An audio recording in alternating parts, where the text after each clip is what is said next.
Good evening, ladies and gentlemen. Another day, another show by BW HOTELIER. Life is beautiful, like they say. If the last two shows were in Rajasthan, the next two shows, including this one, are in Goa. And I'm amongst the lucky few who have a holiday while on job. Welcome to the 18th show of the GM show series by BW HOTELIER. Today is our fifth show of the West and the first of the two dedicated Goa focused shows.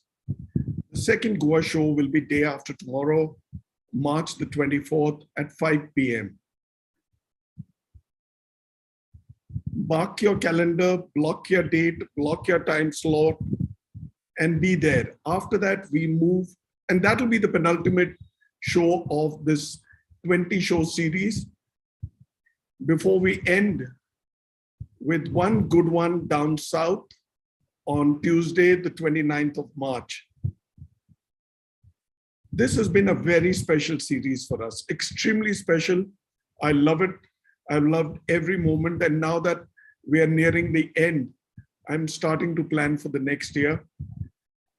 We shall do this. This has been highly successful, great viewership, and some of the best talent the Indian hospitality industry has to afford in general management has been there, like it's there today. The topic for the show today is hospitality in India's tourism hotspot, Goa. These gentlemen are some of the best minds. They've got huge talent. One amongst them, of course, came in from the kitchen, all youngsters, and who knows, soon they'll be heading corporations. Let me not take away much from the time that's available on hand. I'll jump in straight away with our first introduction of my good friend who came from Agra to become a hotelier. He was in the kitchen, a chef, Tanveer Quatra, like I call him Chef Tanveer Quatra. Hello, Tanveer. You're muted. Yeah. Hi, everyone. Yeah. Thanks for having me. Pleasure.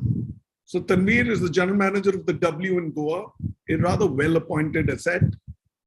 Tanveer sets the pulse for the team by re-energizing the sought-after W experience with their innovative, whatever, whenever philosophy and delivering an infectious and electrifying experience to the guests at India's first ever W hotel, which is in Goa.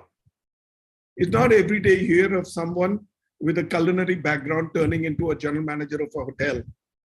But Tanveer has made the transition seem like a piece of cake, like they say, pun intended. Right? So, well, from being a chef, he crossed over being a Dawson in the same asset, and then he's come back to head the property. Tanveer brings with him new age leadership, a unique vision, and a zest for creating the exceptional as he fulfills his role as the general manager of the W Goa. Good. Let me walk to Ranju, another Fauji. Ranju is the complex general manager of the Novotel Goa Candolim and the Novotel Goa Resort Spa. Hello, Ranju. Bhuvi, thank you for having us. Pleasure, my brother. So don't go by his rather hard and serious look in the creative. He's a happy person, like you see live. A seasoned professional, Ranju brings with him over 28 years of rich experience in hospitality business with several brands, including Taj and the Hyatt Hotels. A native of Bangalore, Ranju comes with a vast exposure in multiple international hospitality chains from across India, which makes him a strong pillar at Novotel Accor. Prior to joining Accor, Ranju was the general manager at the Taj Holiday Village Resort and Spa in Goa. So he's done Goa pretty much for a long while. So a Goa expert we have over here. Let me bring in here now Satish Kumar. He ends it with a P. Hello, Satish. Hi, good evening, ladies and gentlemen. Pleasure to be here. Pleasure is ours, Satish. Satish is the general manager of the Leela in Goa. He graduated from the Regency College of Hotel Management at the Osmania University and is an alumni of the OCLD, the Oberoi Center for Learning and Development. He has 2 decades of exposure in the hospitality segment in APAC and the Middle East, has good pre-opening experience for which he is a specialist. He's launched 8 luxury hotels and has been associated with brands like the Oberoi, Taj, Hilton, and Marriott International.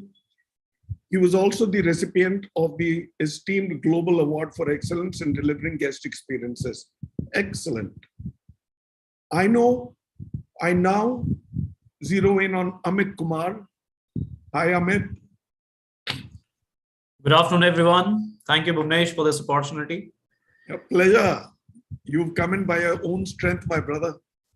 Amit is the general manager of the ITC Grand Goa.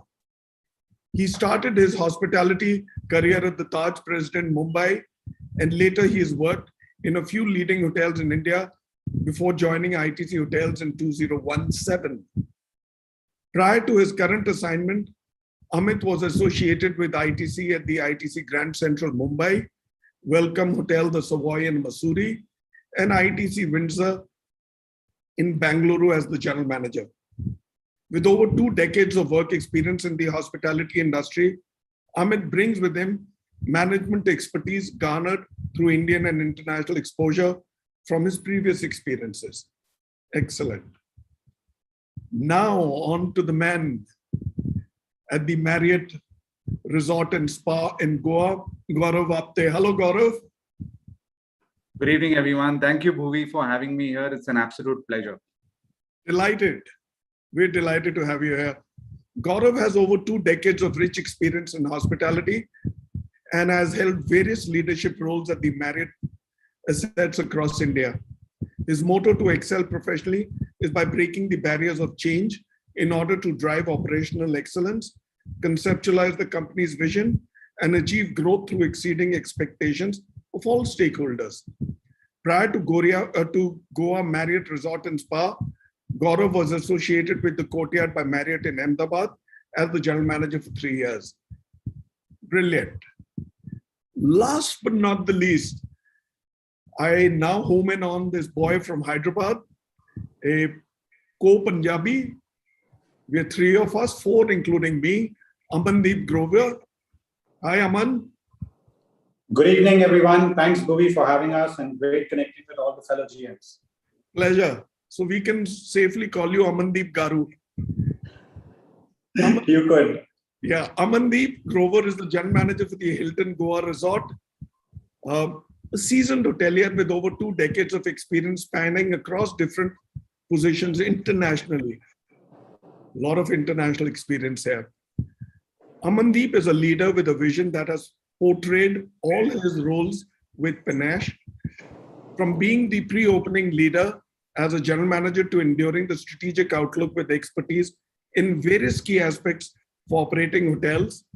He continues to deliver an engaging guest experience while driving the diverse requirements of the hospitality industry. Excellent.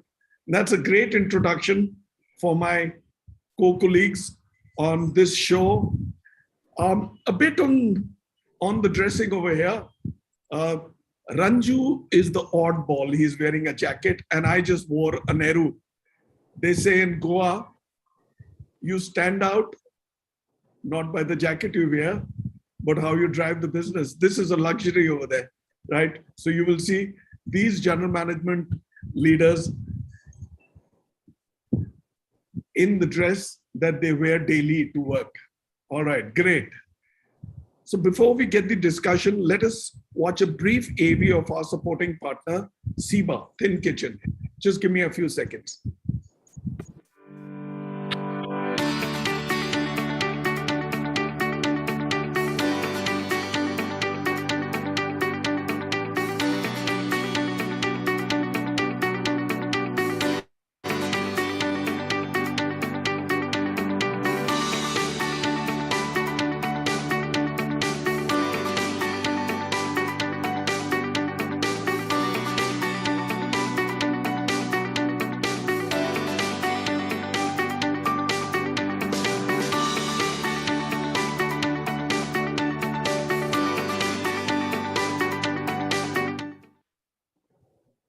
Thank you, Siba. Now let's dive into the session straight away. We are 10 minutes past the start. Hospitality in India's tourism hotspot, Goa. Goa clearly is a leadership location within India. That's a no-brainer. And is a success story which most would want to emulate from an Indian hospitality, travel, and tourism standpoint. The industry and government would want to take it to the next level and aim to go for global destination position. What is important is good, world-class, clean, and sustainable hospitality, travel, and tourism. And that experience starts well before the guest lands, when they start planning and book dates, their stay, their travel, and the works. The alignment has to be perfect and near clockwork, be it international or for that matter, the much wanted domestic travelers now. All in all, Goa leads and now must keep lifting the bar to go for a global top slot. It must be a good benchmark within India for the other states to lift their game. And that's quite an introduction for where you guys are. Let me now start the debate. And I shall straight away move in with a rather sketchy and long question in two parts, Ranju. So if you missed the second part, just call me back again and I'll be there. Goa can be that shining beacon to lead the Indian travel and tourism onslaught like I did in my introduction.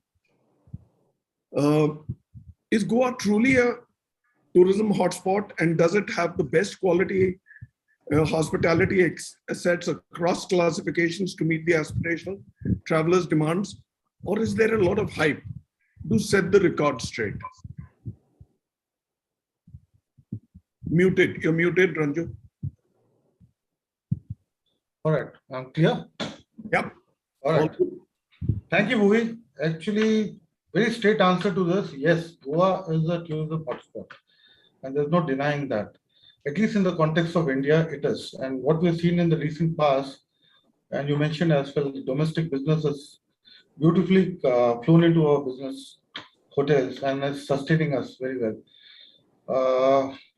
If you see, Goa is among the best leisure destination in the country, if not the best. I would put it that way, right? With the best combination of the best beaches, nightlife, food, adventure. I think we have it all, and much more actually. We have it all. So Goa, I think, was a very aspirational for most of the people, at least from the country, from the India perspective. And every traveler from India has wants to visit Goa. And what we have seen recently is most of the people are coming multiple times a year. And I think the fellow GMs will agree to that. Maybe because the international destinations are not open because of the pandemic or so on. But even before pandemic, we started seeing this trend. So which is very encouraging, and actually it gives us a lot of confidence that Goa is destined to be go stronger and stronger as we progress. And I think it's evolving. There's no doubt Goa is evolving. If you relate to Goa from 15-20 years back, which had very handful of hotels, to what we are right now, we got it all basically. Various segment classifications, various hotels doing various price points. So we have it all, and everyone seems to be doing well. It's not that one person is doing well or one segment or one classification is doing well. Everyone seem to be doing well. So that itself, validates the point that Goa is getting stronger with each year passing by. And I think we're still evolving, and there'll be much more hotels coming in. And also one major point is Mopa Airport, which is coming in, which is scheduled to open sometime towards this year, I think August or September. And the international travels, which will start subsequently, I hope. I think it will add further, legs or strength to the Goa story. So I think Goa is there. That is the first part of your question, I think. Right. So I think Goa. The next part is the hype, right? Yeah. So very interestingly, you called it a hype. If it is hype, it rightfully so. I think Goa is there. Is, like I said, is part of the itinerary of most of the people across the country. right? And globally, I won't say so much, but we'll get there. That is the confidence that we have. With the international airport coming up, I think it'll become easier for people to travel from overseas if the situation permits from a pandemic and from the war perspective as well.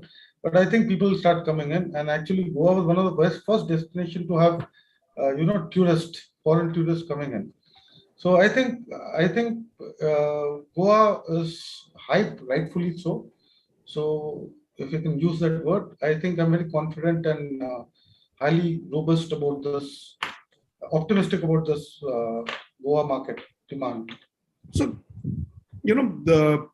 I, most people are clear about Goa's standing. I mean, for the naysayers, if I was to ask you to rank 1 to 5 the destinations in India, how would you stack? What would be the stacking order? You're asking me, Bhuvi? आप ही से पूछ रहा हूँ, Ranju. All right, sorry, I missed that. I think I lost the audio for a second. I think Goa, I mentioned that is one of the best destinations. The very fact it has to offer to every segment, every occasion. I think I would say that we can compare this with something like Rajasthan, but it's totally different. You need to understand मेरे Goa को is a very different. Bullet points में बोलो रंजू 1 2 3 4 5 किसको लगाओ? Goa is number one. And I'm saying it with all seriousness, though I'm laughing about it, because Goa is a 365 days a year destination. Initially, Who's number two? Number two, I never thought about. We always think of being number one. I think Rajasthan can follow as number two because Rajasthan again is very seasonal. There's 6 months on and 6 months off. I think if you're talking from then the hills are picking up right now. I would put the hills. You can divide them into Himachal and Dehradun. You're forgetting Kerala, are you? Kerala right now is it's a good strong story. It was. But I think Kerala will take some time to come back. It's lost its plot. That's my personal opinion. Accor may give you a move there. No, Kerala from a leisure destination point of view. It is. I'm not referring to them as from city Cochin. I must tell you, the Incredible India story started from there, and Kerala put themselves right up there. Bhuvi, I agree that God's own country was one of the best campaigns.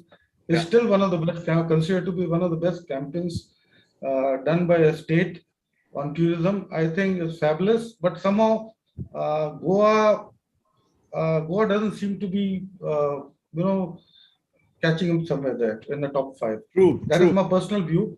So it's Goa followed by Rajasthan to a large extent. Though Rajasthan has got a different vibe to it. Then the hill stations come in. I think that's about it. So let me now move to Gaurav, Ranju. Good response, good exchange with you. Gaurav, tell me, international and domestic guests, it's a no-brainer that a dollar spending Gora is better for business and they don't mind spending without really bothering about the cost and budgets given the favorable exchange rate. But you can't ignore the Desi rupee spending traveler. So if I'll ask you, what impact do each of them have to your business and business prospects? How are their expectations and needs different? Do their profiles match, and hence the deliverable, given that the Westerners are better placed with their budgets, like I said? All right. I think in the last 2 years, we've seen a huge curve of learning in terms of how our guests were, let's say in 2019, to what the guests currently are. And we've seen a gradual change. And all my colleagues would agree that in the last couple of years, our international guests or our international travelers have, reduced drastically. I think for some of the hotels, we were sitting at probably 90% of domestic clientele as compared to probably 70% of domestic travelers earlier. In terms of the expectations, I think, like you rightly said, the Goras, they want certain things and they know what the standards are abroad and they expect the same standards in your hotel. I think it's very imperative for all of us to deliver as per the standards that are expected. They do not want any fancy stuff. They just want the basic, and they are willing to pay for it. If you compare that to our Indian paying domestic travelers, I think what the last 2 years have done is, because people could not travel to international destinations, and also to places that they always wanted to visit, let's say Thailand, Maldives, etc. They all started coming into Goa, and the expectations, because they couldn't travel for the last 2 years, are skyrocketing. So to manage those expectations, it becomes a little bit of a challenge, because they need personalized service, they need upgrade to a different category. It's not that they are not willing to pay the Indian rupee; they are willing to pay for it, but at the same time, they want something that they are paying for. So they want to compare that with value for money as well. And I think that's where it's extremely critical for all of us to maintain that balance and not treat them like goras, that, this is what we are doing and this is what you're paying for. So I think we've also kind of learned over the last 2 years that you can't do a cookie cutter approach to both the type of guests, as they are very important. And as, Ranju mentioned that the international travel opening, we will see that the goras are coming back. So we'll have to maintain that balance moving forward.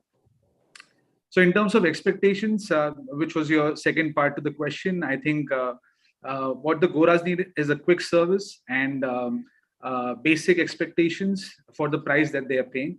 The domestic travelers are looking for a value for money. At the same time, it's not that they are paying less or they want something less. So I think that's where you need to kind of maintain that balance.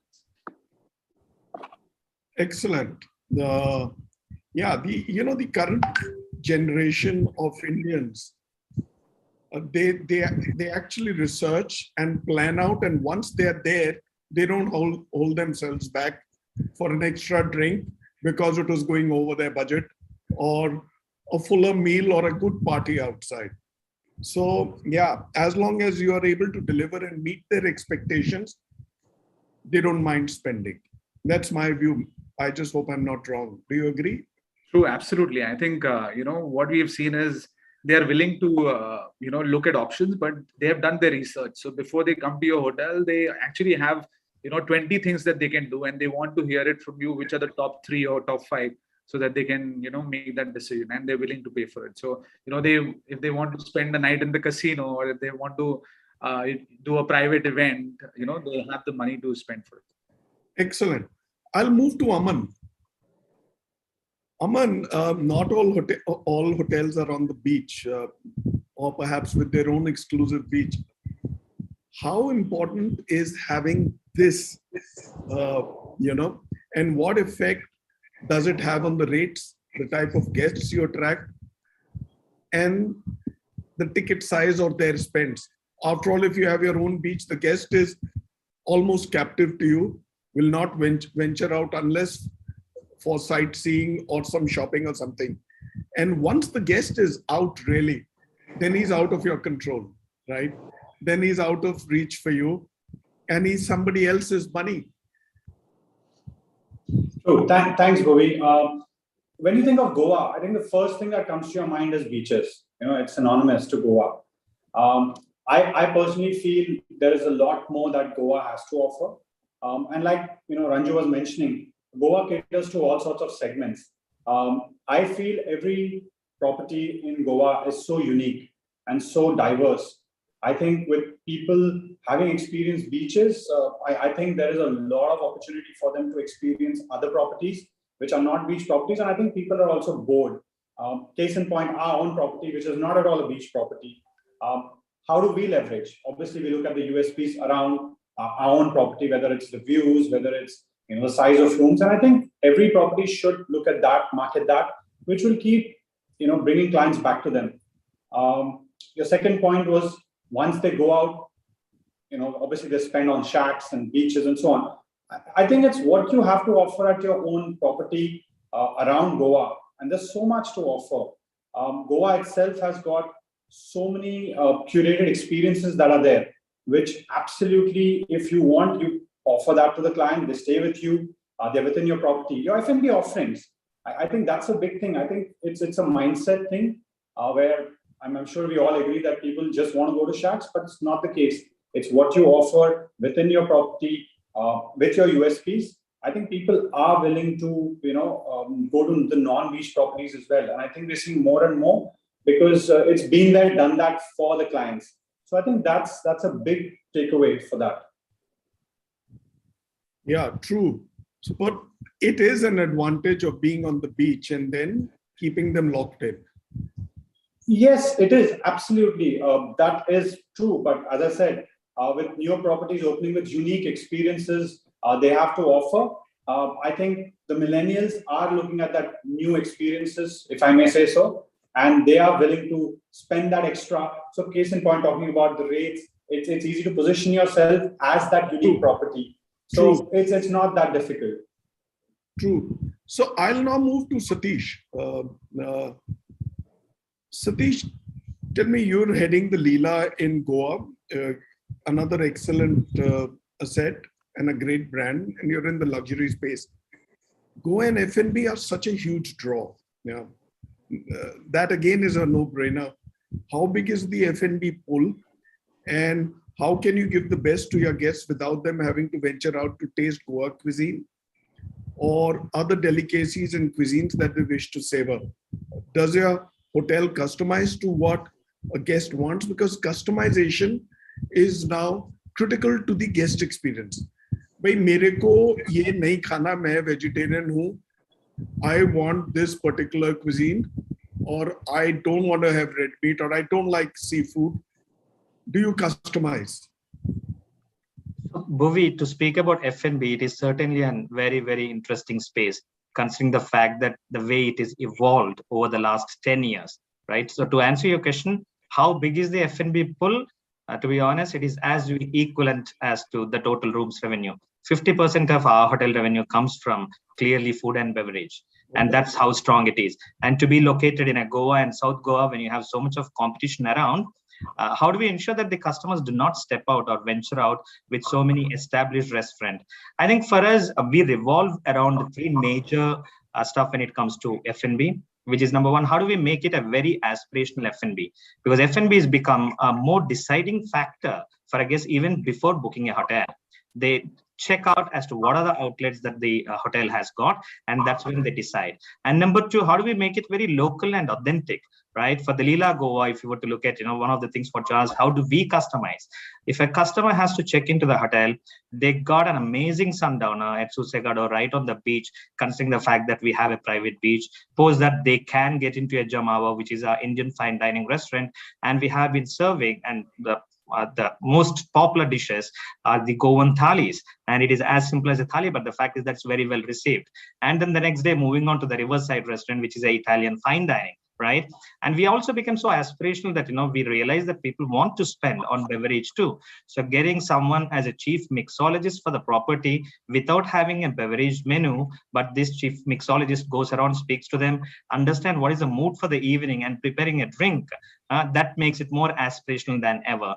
I think it is the way you program your restaurant and bars, and very distinctly, so that the guests have a very unique and captivating experiences. While we have all these 4 restaurants and bars, what makes the Leela Goa unique is the experiential dining. So we tell the guest, you choose the venue and we plate the menu for you. It's a 75-acre land. So you can choose on the beach, in the golf course, or in the restaurant, or on the pool side. You choose the spot and say, I want to dine in here. And we curate those private and experiential dining venues. So from our perspective, the way we look at is make it very aspirational so that guests do not step out of the property. Make it very local and authentic. There is no husha about it. Just give what they want. And number 3 is make it very experiential, which is very magical, right? Once you sort of set up in your memory, you want to come back. I think that's where we create those memorable moments through the F&B dining. So that's the experience, right?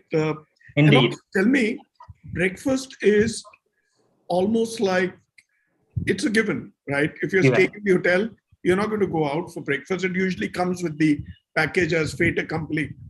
So how big is the breakfast for a guest? It is as big as getting sold out every single day, and all of them coming at the same time, which is 9:30 to 10:30. And I would say all hands on deck. So it is a very, very important meal. And that's why I think getting the right balance and approach towards the breakfast is very critical. The fact that it's a part of your room package, it's understood that it is nothing less than as luxurious as the rest of the meals. And for now, especially now post pandemic, for the domestic guests, the breakfast is still one of this most important meal. And how do you sort of prepare a meal which is, people traveling all across India? That is still a big question, and we continue to evolve every single day, looking at where are our customers traveling from different parts of India. I think that continues to be evolving from time to time, but it is 100% sold out when it comes to breakfast across the properties. I agree. For me, if I have to decide upon a hotel, I first zoom in on the breakfast. How good is that? Because you get up at leisure, you have breakfast at leisure. Excellent. Staying with F&B now, let me get back to you after the introduction, Amit. ITC and F&B are like hand in hand, right? So with F&B in the backdrop, that it is a big driver, like Satish and I were just chatting up for the industry, it can make or break any chance that a guest may ever come back, or perhaps put a good word of mouth, or worse, he may not, or he may mess up the review that you wouldn't want. He'd sink his teeth into your flesh and leave a lot of mark. How do you manage that? I mean, ITC has some of the best brands of restaurants. Their food, is everybody caters to the best, but ITC kind of specializes. So tell us, how do you manage your best stack, be it quality, range, cuisine, or service? Thank you, Bhuvnesh. I think taking the baton from Satish, in today's scenario, in the competitive world, it is not about just meeting expectation. It's all about meeting and exceeding expectation. In today's world, the guests today are so well traveled, and hence the expectation are equally high. So comparison within the brand or within other properties are inevitable. Hence, we have to always ensure the highest standards of service and amenities are provided. So a normal a guest will not just be happy with meeting expectation, what he's looking for. So our standards, our service and amenities, what we provide has to be the highest quality. Well, the average length of stay for our guest is 3 nights. And of course, the expectation is in terms of stay, we give various experience in terms of whether it's a local, recreational, culinary experience. Thus, we ensure we provide our guest with variety of cuisine and customize it based on the needs and expectation. So exceeding guest expectation is something what the team does every day and works really hard on it. Talking about your second question, in terms of, how do we maintain it and how do we do it? I think, by maintaining the quality, and quality also by consistency, because doing this every day, day in and day out is something which is the key. So maintaining the quality and doing it consistently is something what, we do it every day, and that's how we do it. Keeping our best foot forward for all the times is something we follow at our hotel with well-traveled guests. In this world, the guests are digitally savvy, expectations are high, of course, so they can put anything on any, whether it's, as you rightly said, in terms of our positive or negative reviews. So that's maintaining of quality is very, very key, is what something which I feel is very, very important. It's not about doing it one day, but doing it every day. So as rightly said by you, in ITC Hotel, we have, the strength is cuisine. And of course, we have designated food Sherpas. So what we have is like, we have, whether it's the food Sherpa or the butlers who customizes, we just spoke about customization and enhance guest experience. Like we have in our hotel also, we have 6 award-winning restaurants, out of which 4 are specialty restaurant, where you have Italian, you have, Northwest Frontier, you have Indian, you have the all-day dining, you have Goan. But even then, when the guest is staying more than 3 or 4 days, you have to customize. You have to customize because, of course, you'll not be able to cater after 3 days of guesting in the hotel. So Amit, tell me, Satish was just saying that 50% of his revenue comes from F&B. How are you placed? I mean, similar figures, less or more? I would say it's 40%. It's not exactly 50%. So of course, every hotel is different in this parameters. But yes, for our hotel, the rooms is 60% and 40% is food and beverage, including banquet bars. And of course, not to forget spa and others. So put together is 60-40 as a ratio. All right, excellent. That gives us a good indication of where, of how things stack up. Now let me move on to the chef on our panel, who became a general manager, Chef Quatra. Tanveer, parties, nightclubs, discos make Goa what it is, fun and loads of action. Goa is a big destination for the party animals, and more than the hospitality industry who want them back, they must itch to get back. So in 3 parts, if I was to ask you, when do you see it begin? It has already begun, but when do you see it begin in its true sense? This is the biggest magnet, second part, biggest magnet, the biggest pull that draws traffic. After all, there are guests who want a quiet getaway like me. I'm, as my beard shows, more than shake my leg, my limbs shake. But I want a quiet getaway. I want to be by the side of the beach, unwind by the sea. And I want to be away from the hectic life. Just give us a sense. So, if I answer this question, is it a hype or a reality? In my point of view, it is a reality for a certain section of people, and it is a hype for the rest. So if you're looking at the nightlife aspect of Goa, I mean, it's more pertaining to this belt of Vagator and Anjuna. But again, it is restricted to a certain sect of people who come. And like everyone mentioned, Goa has a lot more to offer. It is a playground of food and beverage. And let's not forget, this is the reason why we see people traveling from the country, different parts. You've got so many options today here across the bandwidth, and there is something for everyone. Everyone wants self-love today, right? And you've got beaches to pamper yourself. You've got spas, you've got greatest of spas. So it's the experiential F&B, recreational activities, which is the pull of Goa. I mean, people come to Goa because they want to ride a bike. And that's not funny. They want to get onto a bike. They want to be seen on the roads. They want to go to a shack. That's the biggest pull. Yes, nightlife is seen as a little bit of a hype. Is it in its full peak? Yes, it is. Did it stop? No. Maybe the intensity of it reduced. Obviously, between the waves, there was a pause. But it has always been there because, people in this belt feed off this nightlife. So again, it's restricted to a certain section of people who want to come for this.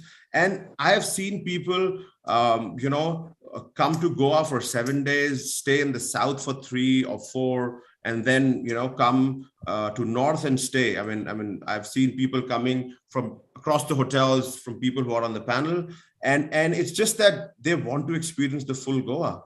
And F&B plays a really, really big role. Yes, it's important for them to retain in your hotel, but let me tell you, people come with a list, right? That this is what they have to do. So for a hotel like us, it gets more challenging to retain them. But yeah, experiences is what, makes them stay back in your hotel. But definitely the biggest pull is experiential food and beverage, recreational activities, and the self-love that you get on the beaches. I think that's what draws people to Goa. So that's a great response. So obviously they plan their trip, they research well, right? And then they zero in on the location, the brand. I think the brand also plays a great role, right? Absolutely. Right. and W is just the one W in the country, right? So they know where to be. So if you're an aspirational brand, location, and asset, so you have half the game done. So you need to first get into that aspirational space. And yes, the sense that I get at halfway mark is that Goa is a complete package. It has everything across more the length and the breadth of the location. Excellent. I shall now take a short 5-second break and introduce the next show. Salman. So this is our next show in Goa. Hotel business in Goa is changing tourism landscape. We have Sunil Kumar from the West End. We have Suvir, Sodi. We have Surajit. We have Rajendra Menon of the Zuri. We have Arjun. We have Ricardo. So all the brands, again, some great assets over there. And of course, one of them has a casino, the Zuri, right? So it'll be a great chat. See us day after tomorrow, same time, 5 p.m. Block your time slot. If you haven't registered, register. All right. So let me come back to you now, Ranju. Ranju, one of my favorite topic is all-inclusive, right? Not much has been done in India. In fact, not much at all. Nothing at all, right? And Club Med is driven by all-inclusive. Is all-inclusive something worth doing, a good deal to offer for a hotel and guest perspective, or give the guest a choice? आप all-inclusive ले लो या हम customize कर देंगे. What's your view? Ranju, you're muted. Thank you, Bhuvi. It's a tough one, actually. Many GMs before me have said, food and beverage happens to be a very critical vertical in our business that we do, right? It's not only rooms.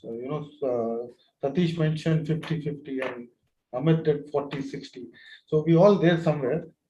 Now, I don't know how to, it's right or wrong. It's a very thin line, which I think Club Med or all-inclusive does well as well, if it's done properly. If you have your culinary stories and well supported. Hello, can you hear me? Yeah, perfectly fine. I thought I lost you. So if you can do all inclusive, because there are a lot of international chain, especially in the Red Sea belt and Mediterranean area, without naming any brand actually, they do it very beautifully, and the premium luxury brands which do all inclusive packages, and without compromising on the food and beverage quality or the innovative or improvement, right? So if you can manage to protect your revenue streams, not have room revenue overshadow your F&B component part of it, which actually is very discouraging for the culinary teams. If you try to give them a dal, roti, chicken tikka, makhani, and paneer lavabdar menu that they're doing for some all-inclusive guest, so there's no innovation and there's a lot of discouragement to your culinary and F&B team. I think that is very important to get that right. Over a period of time, what has happened is, if you relate to the early mid-90s, when Goa had very handful of hotels, and it was very seasonal, and monsoon season, most of the hotels which were there operating at that time would be shut. And the idea came in to start getting in guests. I'm talking from a Goa perspective now. And all inclusive started to encourage people to get that kind of footfall and some volumes to have a 12-month operation in a year. So that was what it started us off. And at times what has happened is, we have not changed our mindset to differentiating it. So I don't know whether it's right or wrong. If you get it right, if you do not compromise on your F&B, because F&B happens to be a very critical component of your total experience. You have fantastic, you have huge manning in F&B in all hotels. I think, and they're very capable people, and they should be able to given the opportunity to express themselves in terms of innovation. From a price position point of view, you need to price yourself well, give premium product, right? Have a marketing done around it, And let's see, I think that's what we are aiming at, and everyone is doing that. Because it's not that we like to do, like again, chicken tikka makhni buffets or dal makhni and tandoori roti and 4 desserts, which has got gulab jamun and pineapple gato. So that those menus are out. So we are all encouraged and basically wanting to do good stuff. So I tell don't me, know whether is it too early for the idea, or No, somebody must bite the bullet? No, it's not. It's people are doing it, and I think over a period of time, with evolution and a lot of new brands coming in, and the mindset of the consumer, like you said, is changing. One drink extra. I think that is what is encouraging people across and most of the hotel management companies to give that kind of importance to food and beverage and make the vertical self-standing, especially in those middle months of monsoon, instead of one getting overshadowed by the other. So I think, in my view, I think this is a very fair point. So you can do, all inclusive, but then get the pricing right. All right, Okay. super, super. So a lot of GMs are encouraged to reduce the pricing in all inclusive to make sure the revenues in room look better than STR, which a lot of people do, and I'm seeing it. But it should not be done because your culinary team is, talented set of people. I think they should be encouraged. And this is a F&B person speaking, like Tanveer Kausara and Amit Kumar, right? I'm not Gaurav is front office. Aman is again, and Satish. I'm not sure. You're food and beverage. So, so this is a food and beverage man saying from his heart. So I get a sense. Now let me just move in with you, Gaurav. Gaurav, the general manager's job is no cakewalk. It's a 24/7 role. I mean, your mobile has to be on. You can't keep your internet off. कब mail आ जाए, कब call आ जाए, कब WhatsApp आ जाए, कब WhatsApp call आ जाए. Perhaps the only job, I mean, tongue in cheek, that matches your job is that of a doctor, and within that of a gynecologist. I mean, when is there a call for a delivery and the doctor has to be up to it, right? Or perhaps a power plant operator, a roadway or locomotive driver, right? Or a shippy or a pilot. These parallels may not be matching, but I think I've made my point. Now that I've made my point, tell us, how does the general manager live a balanced life, right?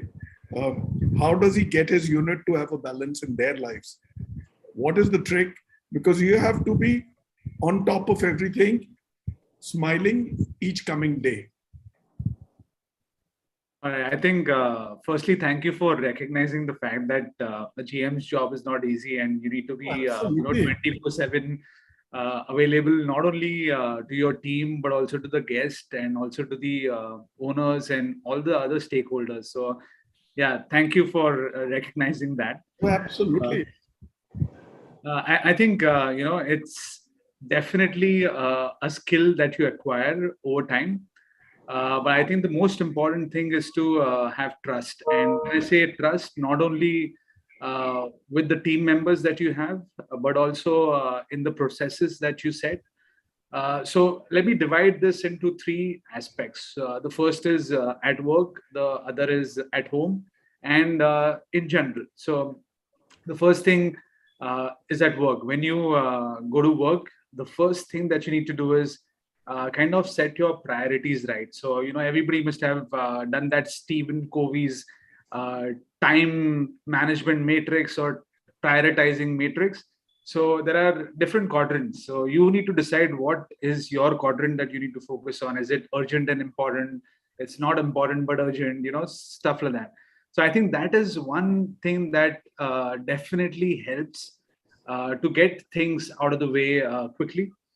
The second most important thing at work is to, when I said trust, it's also about trusting the people to do, what is expected out of them. A lot of times what happens is, GM thinks that I should not give this authority, or I should not delegate this. And that's when you end up doing a lot of stuff yourself, which you could have idly given it to your number 2 or number 3 to, deliver or execute. Then you need to focus on your team members. So at work, you kind of did your aspect of prioritization. But what about your team members? So I follow a detailed rostering. So, a lot of the colleagues on the show will agree that from Friday to Sunday, it's a chaos in Goa market. And that's the reason you need to have the best people on the shop floor during this time. And hence, you need to have, offs which are given to your team members so that they can relax. They can spend time with their family or their loved ones. So try and see if you can manage those offs in the next coming days. I know it's extremely busy. Most of the hotels are doing somewhere close to 80 to 95% occupancy for this month. So I think it's extremely important that you trickle it down, saying that offs are important or leaves are important. For the team, what we have done is we've introduced a pilot project called as No Overtime. So when I say no overtime, it basically means that you need to ensure that your associates, which are the rank and file team members, leave on time. Most of the time, it's a pet peeve that our 9 hours of shift do not end up in 9 hours. It's usually 12 hours, and then we need to kind of work for 10 days without getting an off, and so on and so forth. So that is something that we have kind of tried to not entertain and ensure that everybody gets their offs and do not work that extra shift. So that's the work related thing. In terms of family, I think when I said get your offs and get your leaves, get that off, get that time to de-stress yourself. I think the biggest thing that I get relaxed is to spend time with my dog, who's been with me for almost 12 years, and my little son, who's 5 years old. So I think that's a de-stress for me. And I'm sure that that's a de-stress for most of the other people, to spend time with their loved ones. And the third most important thing, this is, work, family. And the third most important thing is try to keep yourself fit. I ensure that my morning time is when I give it my best to have a great day. So be it running, be it cycling, be it swimming, whatever you want to do, at least spend that time to get the day running. And the most important part is nutrition. So what happens is, our hoteliers, we do not eat on time, or we do not spend that much of effort to see what we're eating. So I think nutrition plays a very important role. And trust me, if you do these things right, it'll create a new zeal and a passion for you to work and balance your career as well as your personal life. So that is what works for me. And I think I think that's extremely well put, and I think it's part of your company's system also, right? From Raj Menon to absolutely. And putting people first has always been our core focus, or the pillar of our brand. So. Excellent. Thanks, Gaurav. That's a good insight. And good to know you're balancing it well. So you've once got to organize, step back and look at what you planned and how did you deliver. I'll now go back to Aman. Aman, mere ko ye batao, excursions, right? I mean, coming back from your last question, right? We spoke about exclusive beaches and all. So tell me, do you stitch excursions out of your hotel for guests, or do you leave them to their own planning and methods, right? Goa has so much to do, the party circuit, like Tanveer and me, we just chatted up, water sports, spiritual tourism, shopping, F&B. There's so much to do over there. Absolutely. I mean, just to answer your question in a small nutshell, yes, we do stitch, curated experiences. And I did mention that in the first part as well. I think one thing that's very important is Goa is more than the BBC, not the news channel. It's the beach, booze, and casino. Yeah, that's a new one. So it's a lot more the city has to offer. There's just so much to do. We ourselves have obviously tied up with a couple of vendors who do amazing curated Goan experiences, which do exist. I mean, little did we know that Goa has more than 100 species of birds. There's great, opportunities of hot air balloon rides. Even the local experiences, going into an old Portuguese house, having a nice Goan meal. Things like that, which are not known to a guest. which is where I think as a hotel, we do a quite good job of it, which goes with the tagline of explore the unexplored. And we are very conscious of, showcasing that untapped side of Goa. There are beautiful experiences like going into a local there, which is nothing but a Goan baker who bakes bread. So there's plenty to offer. Yes, there are usual tics you need to do: go into a casino, go to the beach shack, see the church. That's absolutely there. But yes, I think as hotels, I think we've all started to explore this side of Goa, and we've started to curate a lot more experience.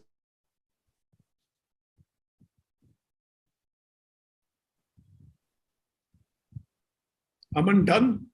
Yes. All right, super. Yeah, I agree with you. So that was a good one, BBC. I just hope they don't file one on you. Nah, don't worry. Copyrights.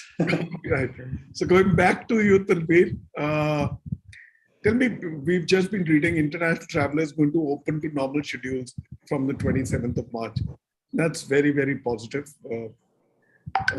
After a gap of almost 2 years, right, we'll step out of Vande Bharat, or as it's known internationally, bubble.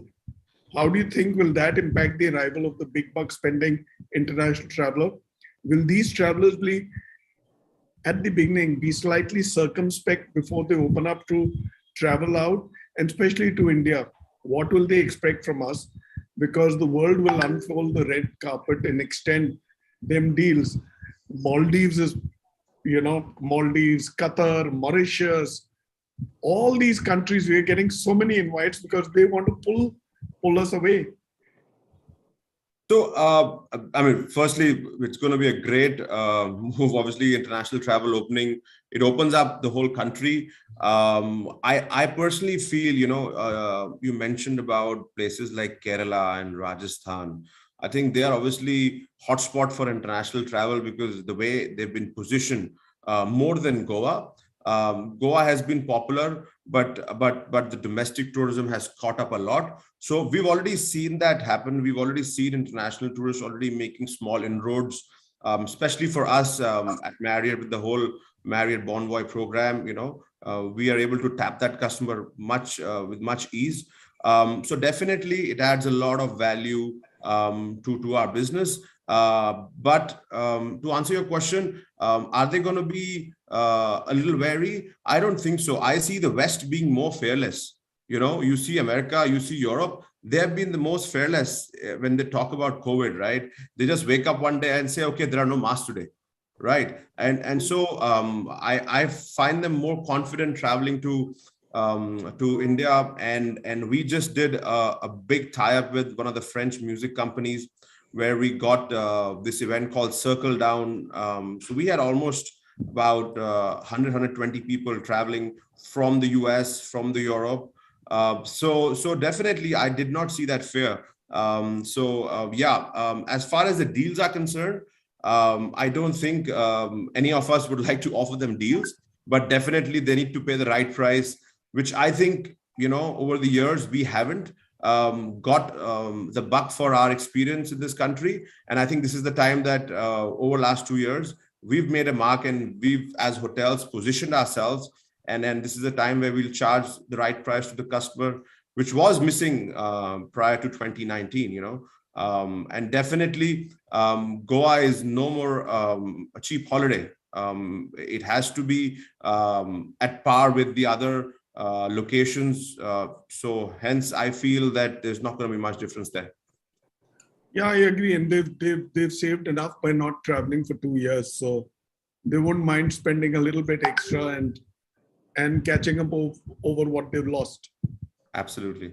Yeah. All right. Excellent, Tanveer. So good to know that you're positive and going for it. Good. Satish, back to you. This social medias and reviews can be good, bad, and ugly, right? You can do your best. You may come back assured that you've sent your guest away happy, satisfied, and have made a relationship. An odd ball or two will still go ahead and do what no GM and his team would want, a bad review or less than the best review. How do you manage that? What are the downsides? How many such cases do you come across? And why would guests do this? So I think, first of all, we all believe in one thing for sure, that we all live and learn. And social media has become such a big space that it continues to evolve. If I were to go back 22 years ago when I started my career, the reviews were only one way, and which I'm sure most of my colleagues will agree, that was duty manager's log, which was only with the duty manager, and that's the only way you'll get to know every single review. From there, we moved on to emails. Meeting the general manager continuously remains the same. From there to Twitter, Instagram, LinkedIn, Facebook, it's evolving every single week, right? As we continuously get all these reviews, I think it is important for us to believe in that there is no alternative for perfection, right? We continue to strive hard to become perfect on every single day. I think one of the most important things is with the social media, there are several pros and cons. I tend to believe that there are more pros. I think the reach is much wider, even it's the same with the negative review. But as a company, we have certain fair policies in place which allow us to sort of manage each of this. As a matter of fact, as a hotel, we have invested in a solid digital marketing team, which is based out of the hotel, just to manage the digital bit. This team is more or less 24/7, looking at every single platform, and our time is respond to the guest within 2 hours. It might be a guest who is in-house, or a guest who is expected to come in future stay, or the guest who is already checked out. Right. And one of the most recent innovations, what we implemented is, as a Leela brand, once you check in, within 6 hours, you get an email, which is more like a guest satisfaction survey, asking you how your stay been in the last 6 hours, and is there anything else we can do to make it better over the next 48 hours. I think once you get enough of this meat, you can fix it. To answer a couple of things, what did we do to get enough reviews?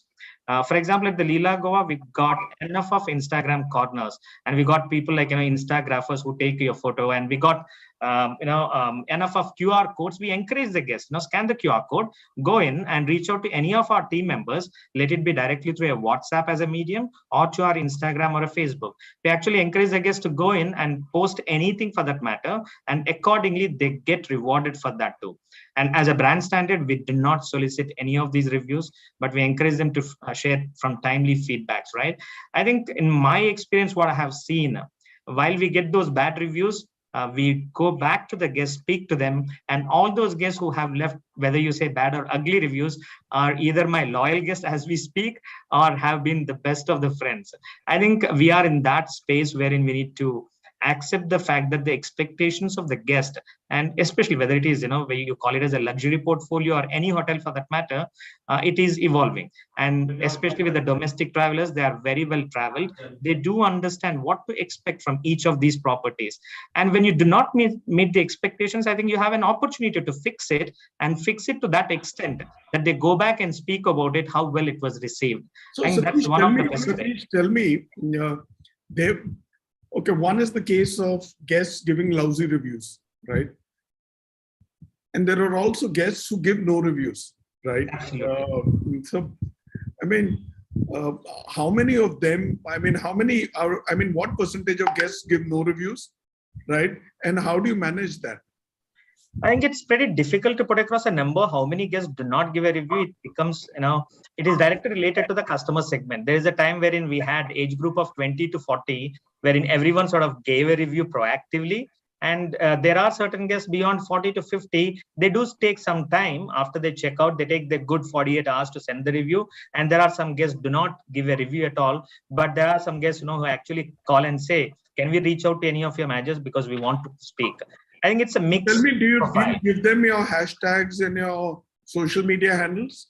Absolutely. And they are printed all across the property. So as you walk past the beach, or for that matter, any of the restaurant, you see all of these hashtags, the email IDs, the WhatsApp numbers, and they can reach out to any of these WhatsApp number, reach out to any of our Instagram profiles, directly messaging us. All right. Excellent. Thanks, Satish. Amit, tell me. Yes. We are now well past our third lockdown. So let's talk the big fat Indian wedding, right? Are they back in Goa? One, and also MICE. Are the big guest numbers also back? or do you just see a trickle? What is your reading? How do you factor them in your budgets? The big fat weddings are back in Goa, Bhuvnesh, but in a very, very disciplined manner. With COVID around, following all the protocols, it's definitely there in a disciplined manner. And especially as the destination gained popularity immensely because of the international destination is currently shut. So of course, the one location which everybody is going for a destination wedding is Goa. And that's where the segment has evolved drastically from what it was 2 years back. So if I can just give an example of our hotel, in last 6 months, we have done close to 35 weddings. And we were talking some time back about beach, and that's how when Aman was talking about beach, most of our wedding, or I would say 100% of our wedding happens on the beach. So you have one event which is happening on the beach, and rest of the event which happens on the open, whether it's in the lawn or in the garden. But when we say number, big fat wedding, the number varies from, of course, hotel to hotel with number of rooms they have, because almost 100% of weddings in Goa are residential. So the number varies from 150 to 250 or maximum 300 people at upper limit. Okay, with all the restriction there in place. So that's there. But the thing what we have seen is, of course, the wedding rate, of course, what we are asking and what we are getting, and what was almost 100% than our regular rate. So when we talk about big fat wedding, yes, when we put that all together, then definitely that's then extra money or extra pound what we are getting end of the day of the wedding. So this is keeping all the restriction in place, keeping, definitely not dropping our guards, following all the COVID protocol. Okay, ensuring that, there is a sense of safety and comfort, under our commitment of We Assure, which we have of ITC hotels. It's definitely back. The business is back with a bang. Okay, and I also see a big demand in this segment in this coming year. So even 22-23, this segment will be in a big demand. And for coming year, and even for the past year, this segment only to our hotel has given good 40% of revenue in terms of overall room revenue. So the wedding and MICE, since we are talking about MICE, is actually 40-45% of our total room contribution. Oh, excellent. So tell me, are you factoring in even higher numbers than they are now in your budgets? No, so will be retaining that. So as I said, we are close to 40%, and we are looking for 45 to 48% next year, which is financial year. And the majority is, and this also depends on the inventory of the hotel, Bhuvnesh, because of course our inventory is large. We have 252 room hotel. So of course the MICE plays a very, very important role in terms of making a base occupancy. And of course with wedding. So in that say it will be 40-45% will be there for next year. All right. So tell me, these weddings will be pretty informal, or are they very formal? Where if it's a wedding on the beach, they adorn their best. No, everything is so the entire celebration or the rituals what we do in a ballroom or in a lawn, it happens on the beach. So the entire fera happens on the beach. All right. So as I said, in last 6 months we have done close to 35 weddings, and one ritual of fera happens on the beach. Excellent. So let me now go back with my last question to Tanveer.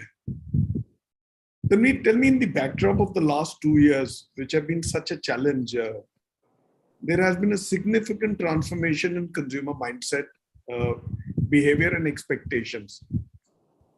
If you can tell us about the notable changes that you've noticed amongst the guests, right, and their expectations.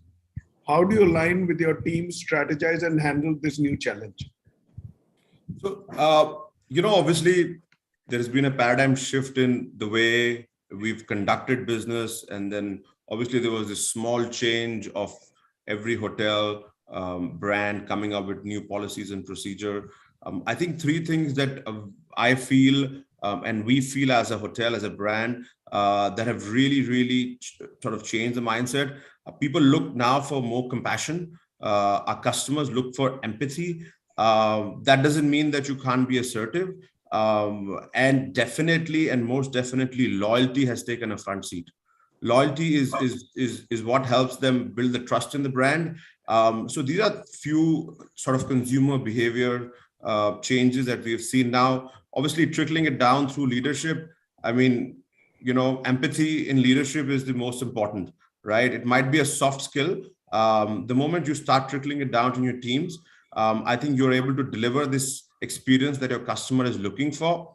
F&B is something now hotels can play a lot more. I feel there was a time when hotels were losing their faith in F&B with their customers. Now with this whole new wave of hotels making a change in the restaurant. By the way, there's a lot of investment done in a lot of hotels in food and beverage. So there is a chance of a good comeback. Customers have more faith in hotels, food and beverage, and hence, they're expecting a better experiential curated events at the hotel.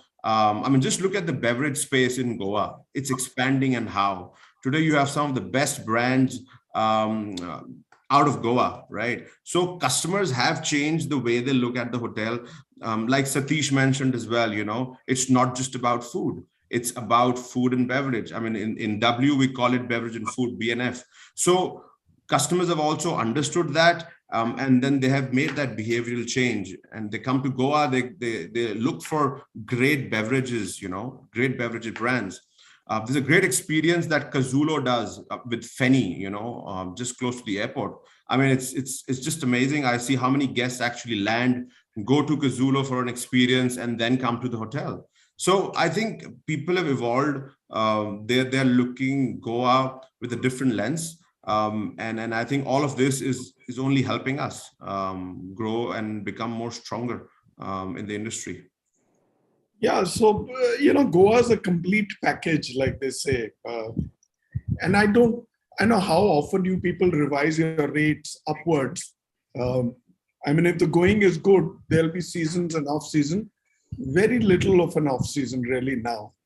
But if a guest is really looking for that experience, then he's not going to haggle over the last few hundred rupees or a few thousand rupees, as long as you're able to deliver an experience matching their expectations. So yeah, that's where your brand and your reviews will come into play, and what are you able to deliver. And really, the only parallel that I can draw is being in retail on the high street and being in retail in the mall. The mall already creates the footfall, whereas on the high street, you have to create a footfall, right? And attract the guest. Goa's already creating a footfall for you. So it makes it that much more easier. Goa is attracting the guests. Now, how do you pull the guest into your hotel and convert the stay into a fabulous experience, right? Something that they will, you've got to go that extra few steps and make it truly memorable. Is that a right assessment? Yeah. So gentlemen, it's been a wonderful session for me.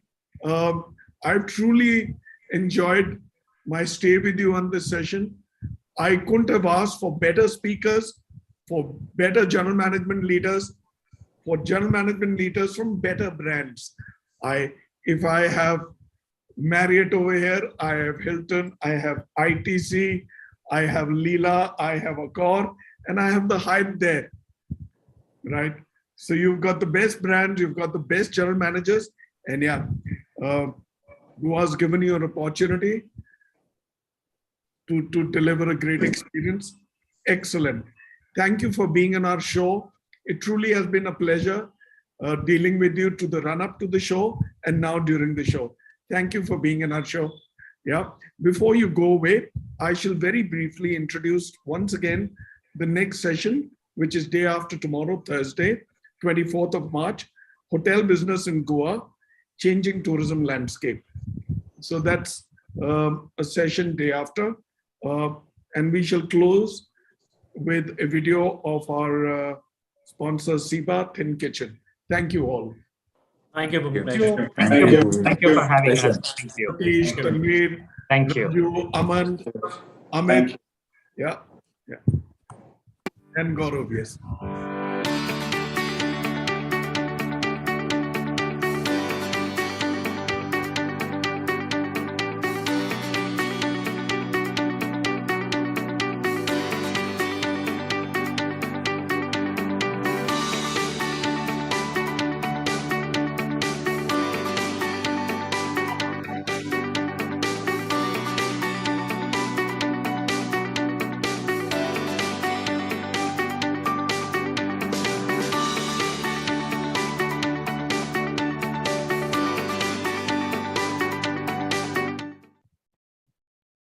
Thank you. Bye, Tanveer. Thank you. Thank Bye-bye. you.